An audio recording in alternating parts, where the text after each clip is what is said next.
तुर्की में जलजले के दौरान इस बच्चे के साथ ऐसा क्या हुआ जिसे देखकर काफिर भी मुसलमान हो गए। अस्सलामु अलैकुम नाजरीन। दोस्तों, आज हम आपको तुर्की में आने वाले जलजले के दौरान होने वाले मौजिजे के बारे में बताएंगे, जहां हर इमारत जमीन बोस हो गई, हर सू तहलका मच गया। इसी दौरान एक मासूम बच्ची के साथ होने वाला मौजिजा देखकर अल्लाहु अकबर की सदाएं बुलंद हो गईं। वीडियो को मजीद आगे बढ़ाने से पहले अगर आप चैनल पर नए हैं तो चैनल को सब्सक्राइब कर लीजिए और बेल आइकॉन पर क्लिक कीजिए ताकि नई आने वाली वीडियोस आप तक बआसानी पहुंच सकें। नाजरीन, इन दिनों आने वाले जलजले ने पूरी दुनिया को हिला कर रख दिया है। हजारों लोग मलबे तले दफन हो चुके हैं, जिन्हें निकालने में अभी तक रेस्क्यू ऑपरेशंस जारी हैं। दोस्तों, जलजला क्यों आता है? जमीन के अंदर तहों में चट्टानों के दरमियान अरसे से जारी हरकत के बाइस पैदा होने वाली तवानाई के अखराज से सतह जमीन पर पैदा होने वाली हलचल का नाम जलजला है। जलजले कुदरती आफात में सबसे हौलनाक और तबाहकुन तस्वुर किए जाते हैं।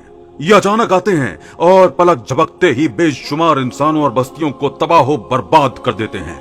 जलजले को कुदरती आफत का नाम दिया गया है, जो अल्लाह ताला की तरफ से अज़ाबे इलाही मुख्तलिफ कौमों पर मुख्तलिफ शक्लों में जाहिर होता है, जिसमें जलजले, तूफान, सैलाब, कहत और खुश्क साली के अलावा दीगर जमीनी और आसमानी आफात और बल्लियात शामिल हैं। अल्लाह रब्बुल इज्जत ने कुरान करीम की सूरह ज़िलज़ाल की पहली चंद आयात में कुर्बे क़यामत की बड़ी निशानियों में से एक हौलनाक जलजले का जिक्र करते हुए इरशाद फरमाया। सूरह ज़िलज़ाल, सूरत नंबर 99, आयत नंबर 1 ता 3। जब जमीन अपने सख्त भौचाल से बड़ी शिद्दत के साथ थर थराई जाएगी और जमीन अपने सब बोझ निकाल बाहर फेंकेगी और इंसान हैरानो शशदर होकर कहेगा, इसे क्या हो गया है। सूरह शूरा में इरशाद खुदाबंदी है। सूरह शूरा, सूरत नंबर 42, आयत नंबर 30। और जो मुसीबत भी तुमको पहुंचती है तो उस बदामाली के सबब से ही पहुंचती है जो तुम्हारे हाथों ने कमाई होती है, हालांकि बहुत सी कोताहियों से तो वो दरगुजर भी फरमा देता है। कुदरती आफात जैसा कि जलजले हमारी अपनी ही कोताहियों के नतीजे में रूनुमा होते हैं। हर शख्स के आमाल एक से नहीं होते, सब पर मुसीबत उसके आमाल के मुताबिक ही आती है। कुछ के लिए ये कुदरती आफात जहां मुसीबत बनकर आती हैं, वहीं अल्लाह ताला के नेक बंदों पर ये बतौर आजमाइश भी मुसल्लत की जाती हैं।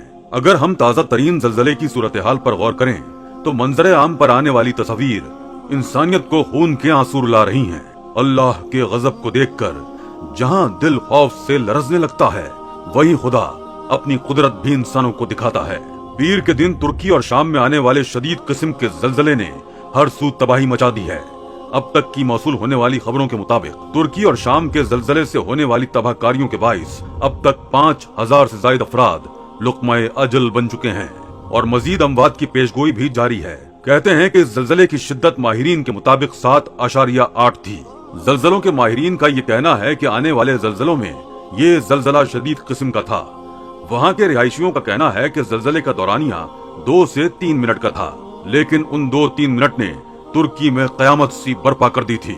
ऐसी तबाही और चीखो पुकार थी कि लग रहा था गोया कयामत कायम हो चुकी हो। बड़ी बड़ी इमारतें पल में जमीन बोस हो चुकी थीं। चारों तरफ एक अफरा तफरी का आलम था। लोग घरों से निकलकर सड़कों पर भागने लगे थे। किसी को किसी का होश न था।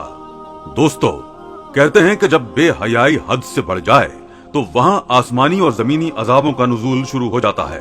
अगर हम तुर्की के बारे में कुछ नजर सानी इस हवाले से करें तो ये बात साबित होती है कि तुर्की एक इस्लामी मुल्क है, मगर जैसे जैसे वक्त गुजरा फकत अशिया ही नहीं बल्कि लोग भी, वहाँ रहने वाले मुसलमान भी एडवांस होने लगे।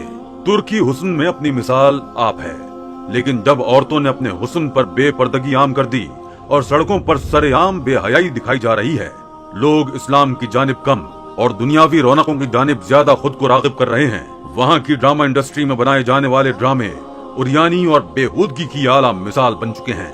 यहाँ तक कि मस्जिदों से आती अजान की आवाज के बावजूद जब लोग नमाज की तैयारी करने के बजाय ये इंतजार करने लगे कि कब अजान खत्म हो और वो अपना म्यूजिकल कॉन्सर्ट दोबारा से एंजॉय कर सकें, तब ये कुदरती आफात ही बतौर सजा इंसानी जिंदगी को दरहम बरहम करके रख देती हैं।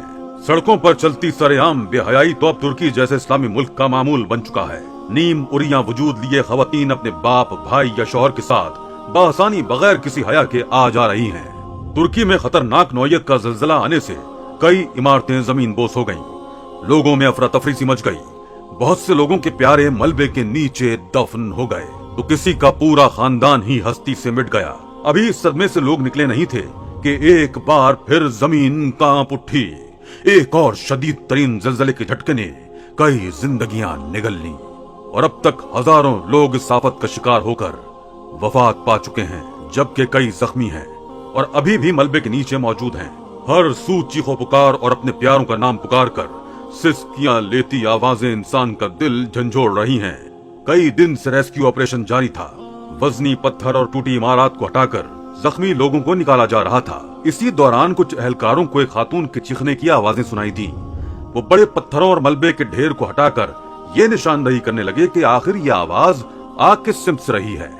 इस ज़लज़ले को चंद दिन बीत चुके हैं और इस मलबे के नीचे से अभी भी चीखो पुकार का सुनाई देना वहाँ जिंदगी की अलामत को जाहिर कर रहा है। वहाँ की रेस्क्यू टीम का अफराद का कहना था वो औरत बुरी तरह चिल्लाकर मदद के लिए पुकार रही थी, लेकिन भारी पत्थरों के मलबे को उठाना एक मुश्किल अमर था। इस वक्त उस औरत की चीखो पुकार सुनकर रेस्क्यू टीम के अलावा मकामी लोग भी जमा हो गए और मलबा उठाने लगे ताकि एक जिंदा इंसान को बचाया जा सके। लेकिन बहुत लोगों के पत्थर हटाने की कोशिश भी इस बड़े मलबे के ढेर को हटाने के लिए नाकाम थी।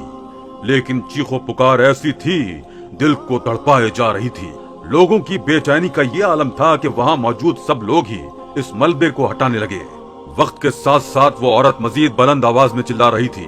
रेस्क्यू एहलकार उसे अपनी मौजूदगी का एहसास दिलाते हुए उसे हौसला रखने की तलकीन कर रहे थे। हर सू चीखो पुकार और लोगों की सिसकियां एक हौलनाक फजा पैदा कर रही थी। इस मलबे को हटाने में 30 मिनट तक का वक्त लग गया। इस दौरान इस औरत की चीखने और रोने की आवाजें बिल्कुल ही आना बंद हो चुकी थीं। लोगों को ये लगा कि शायद वो औरत ऑक्सीजन न मिलने की वजह से मजीद सांस नहीं ले पा रही, इसलिए इसकी चीखें अब दम तोड़ गई थी। एक एहलकार ने एक बड़े पत्थर को जरा सा सिरकाया ही था कि उसे किसी नन्हे वजूद की मौजूदगी का एहसास हुआ। अगर वो पत्थर को जरा सा भी मजीद सिरकाते तो बच्चे को चोट पहुंच सकती थी। पत्थरों के बीचों बीच एक नौमौलूद बच्चे ने जन्म लिया था। ये मंजर किसी मौजज़े से कम न था।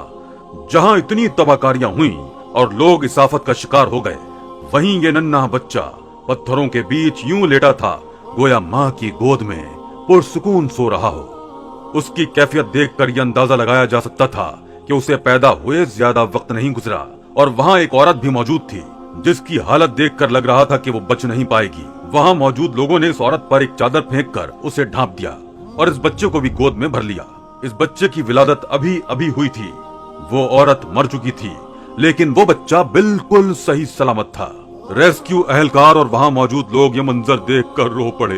हाथों में आते ही वो बच्चा रोने लगा। इस मंजर ने कई आंखें अश्कबार कर दी।